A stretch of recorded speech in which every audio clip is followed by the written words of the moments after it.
माजी नगरसेविका व प्रवक्त्या हेमलताताई पाटील यांच्या राष्ट्रवादी काँग्रेस पक्षाच्या वतीने प्रभाग क्रमांक 12 क मतदारसंघातून उमेदवारी अर्ज दाखल करण्यात आला।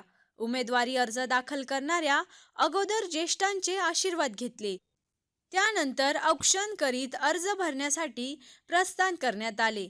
अर्जुन टिळे, अनिल चौघुले, विजयश्री चुंबळे, निनाद पाटील, युगंधर पाटील, राजेश्वरी पाटील, मधुकर क्षीरसागर, भाग्यश्री भोईर, वेदांशी ओरा, अनिता मोरे, वस्तुपाल शहा, रत्नाकर चुंबळे, राहुल जाधव, तुषार गांगुर्डे, कल्पेश केदार, कल्पेश भामरे हे उपस्थित होते।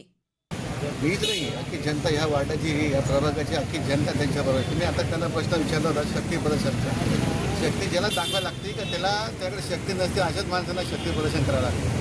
तर मला असं वाटतं की गेली 35 वर्ष त्यांनी वार्डाचा एवढा विकास करून ठेवलेला आहे। आम्हाला कोणाला काय त्यांनी काय म्हणजे आम्हाला काय मेसेज बिसेज घ्या तुम्हाला फोन आपण काय करण्यापेक्षा स्वतः मनापासून माणसं त्यांच्या पाठीचे आले। आता एवढी घटना तुम्ही बघितली की त्यांनी काय फोन बिन केलेले नाही, नुसता मेसेज दिला तर सगळे इथं आलेलं आहे। गेल्या 35 वर्ष एवढा चांगला वार्डाचा विकास केलेला आहे। मला असं वाटतं की त्यांना ह्या काहीची गरज पडणार नाही। ते ज्या दिवशी फॉर्म भरतील त्याच दिवशी त्यांचा विजय निश्चित आहे हे असं मला सांगतो। 30 तारखेपर्यंत अर्ज दाखल करण्याची मुदत आहे आणि त्यानुसार मी आज अर्ज भरते आहे। मी 2 अर्ज भरते आणि राष्ट्रवादी काँग्रेसकडून दोन्ही अर्ज भरते। 30 तारखेपर्यंत एबी फॉर्म मिळेल आणि तो एबी फॉर्म जोडला जाईल आणि त्या पद्धतीने मी राष्ट्रवादीची उमेदवार म्हणून या ठिकाणी प्रभाग क्रमांक 12 क मधून महिला सर्वसाधारण गटामधून लढत देते। काय तुमच्या मतदारांना तुम्ही आवाहन कराल? मतदारांना आवाहन करण्याचा माझ्याकडे विशेष नाही, कारण मी मतदार असा कधी विचारच नाही केला। हा सगळा परिवार आहे आणि गेले 35 वर्षापासून यांच्याशी मी जोडली आहे। यांच्या प्रत्येक सुखदुःखामध्ये सर्वांच्या मी सोबत असते।